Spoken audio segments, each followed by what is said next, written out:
Už jsem zase musel utratit peníze. Deník šílenýho puberťáka. Plním ho už asi pár týdnů a dnešní úkol je, ať natočím příspěvek na YouTube, popřípadě na Facebook, použiju k tomu deník, buď po něm budu jen nutně vyprávět, nebo na něj budu skákat, trhat ho, vyhodit ho z okna. Takže je to úžasný, máte tady třeba úkol natrhej tuto stránku a nalepí a tak různě, no. Takže tak a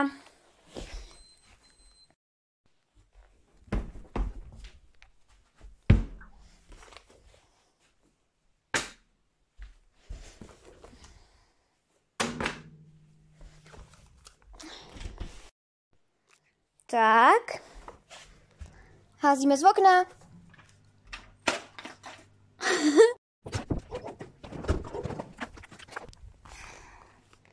Jo, očividně přežil. Proč taky ne, že jo?